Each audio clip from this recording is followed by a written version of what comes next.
Selamat datang di channel aku. Perkenalkan, nama saya Yuni Yunus Bidangmani dengan nomor NIM 20542112035, mengambil jurusan agribisnis di Stiper Kutai Timur. Pada video kali ini saya akan menjelaskan tentang sejarah bahasa Indonesia, ragam bahasa Indonesia, dan jenis-jenis tanda baca. Bahasa merupakan salah satu unsur identitas nasional. Bahasa dipahami sebagai sistem perlambangan yang secara arbiter dibentuk atas unsur-unsur bunyi ucapan manusia, digunakan sebagai sarana berinteraksi manusia. Sejarah bahasa Indonesia. Bahasa Indonesia berasal dari bahasa Melayu, sebuah bahasa Austronesia yang digunakan sebagai lingua franca atau bahasa pergaulan di Nusantara sejak abad-abad awal penanggalan modern.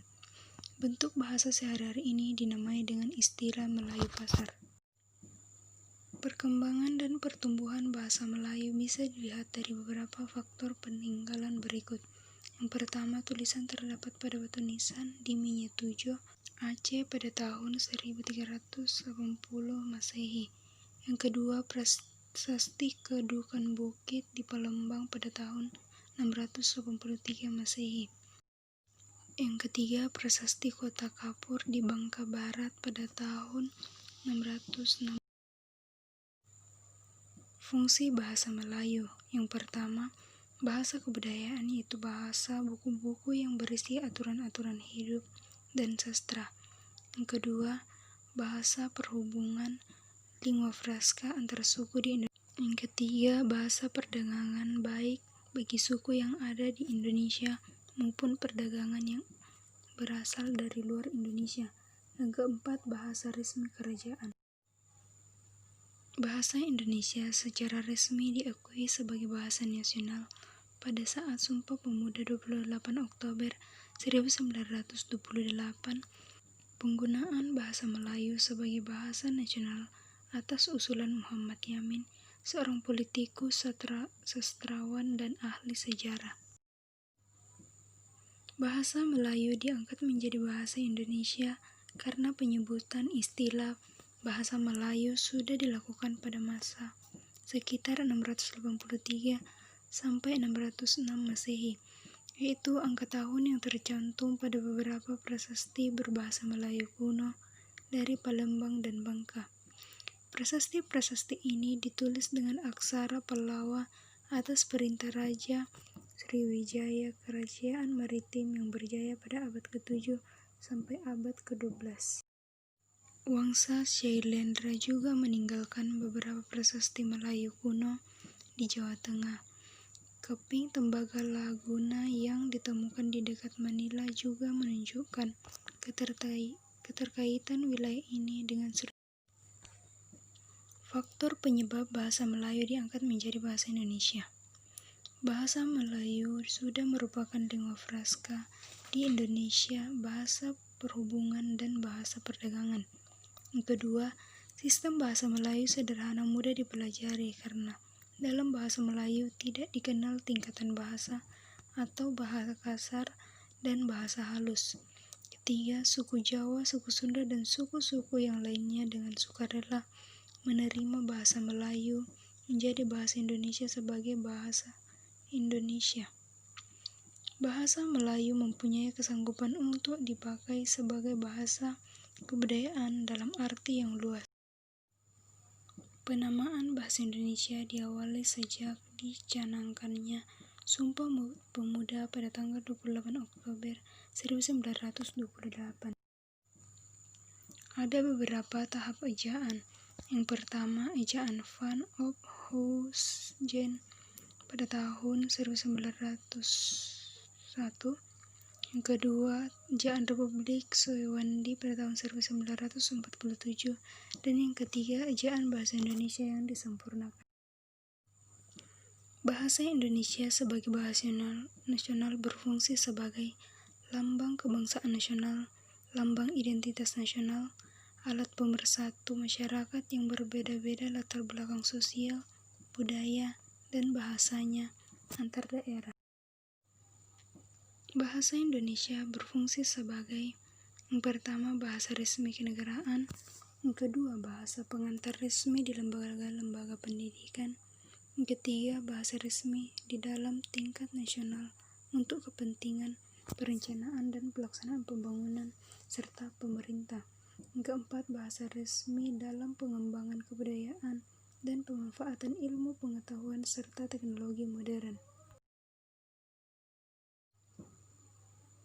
Ragam bahasa.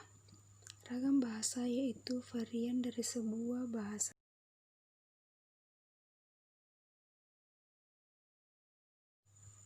Konsep ragam bahasa yang patut kita ketahui. Yang pertama, konsep dialek, yaitu ragam bahasa dari sekelompok orang yang berada di suatu tempat atau wilayah tertentu. Contohnya dialek Sunda, Pie Kabare, dan dialek Jawa, Kumana Damang. Kedua, konsep idiolek, yaitu ragam bahasa yang bersifat perseorangan. Ragam ini dikenal karena keunikannya, biasanya muncul dari orang. Yang ketiga, konsep slang, yaitu ragam bahasa yang tidak baku, yang bersifat musiman dan digunakan sebagai bahasa pergaulan. Contohnya, baper atau bawa perasaan. Yang keempat, konsep kan, yaitu ragam bahasa tertentu yang bernada memelas, dibuat-buat, merengek-rengek, dan penuh kepura-puraan. Selain bahasa tubuh atau isyarat, para peminta juga merupakan bahasa ken. Yang kelima, konsep arkolek, yaitu ragam bahasa yang dianggap lebih tinggi dan bergengsi daripada ragam bahasa lainnya. Contohnya bahasa Jawa yang dianggap oleh sekelompok orang lebih baik dari bahasa Melayu. Yang keenam, konsep basilek, yaitu ragam bahasa yang dianggap kurang bergengsi atau dipandang rendah dibandingkan dengan ragam sosial lainnya. Jenis-jenis tanda baca. Yang pertama, tanda titik. Untuk mengakhiri sebuah kalimat yang bukan pertanyaan atau seruan, diletakkan pada akhir singkatan atau gelar, pada singkatan kata atau ungkapan yang sudah sangat umum. Yang kedua, tanda koma. Digunakan untuk memisahkan unsur-unsur dalam suatu pemerincian atau pembilang. Digunakan untuk memisahkan anak kalimat dari induk kalimat, memisahkan petikan langsung dari bagian lain dalam kalimat. Yang ketiga, tanda seru. Dipakai sesudah ungkapan atau pernyataan berupa seruan atau perintah atau menggambarkan kesungguhan atau rasa emosi. Yang keempat, tanda titik koma. Digunakan untuk memisahkan bagian-bagian kalimat yang sejenis atau setara. Dipakai untuk memisahkan kalimat yang setara di dalam satu kalimat majemuk sebagai pengganti kata penghubung. Yang kelima, tanda titik dua. Dipakai pada akhir suatu pernyataan lengkap bila diikuti rangkaian atau pemergian. Dipakai dalam teks drama sesudah kata yang menunjukkan pelaku dalam percakapan. Yang keenam, tanda hubung. Untuk menyambung unsur-unsur kata ulang, untuk merangkai unsur bahasa Indonesia dengan unsur bahasa asing. Yang ketujuh, tanda elipsis. Untuk menggambarkan kalimat yang berputus-putus dan menunjukkan bahwa satu petikan ada bagian yang dihilangkan. Yang kedelapan, tanda tanya. Dipakai pada setiap akhir kalimat tanya dan diletakkan di dalam tanda kurung, menyatakan bahwa kalimat yang dimaksud disangsikan atau kurang dapat dibuktikan kebenarannya. Kesembilan, tanda kurung. Mengapit tambahan keterangan atau penjelasan keterangan dan angka atau huruf yang memerinci satu seri keterangan. Yang ke-10, tanda kurung siku. Mengapit huruf, kata, atau kelompok kata sebagai koreksi atau tambahan pada akhir kalimat. Mengapit keterangan dalam kalimat menjelas yang sudah bertanda kurung. Yang ke-11, tanda petik. Mengapit petikan langsung yang berasal dari pembicaraan, naskah, atau bahan tertulis lain. mengapit judul syair, karangan, bab buku apabila dipakai dalam kalimat. Yang ke-12, tanda petik tunggal, mengapit petikan yang tersusun di dalam petikan lain, mengapit terjemahan atau penjelasan kata atau ungkapan asing. Yang ke-13, tanda garis miring, dipakai dalam penomoran kode surat dan dipakai sebagai pengganti kata lain dan atau per atau nomor alamat. Sekian yang dapat saya jelaskan. Sekian dan terima kasih.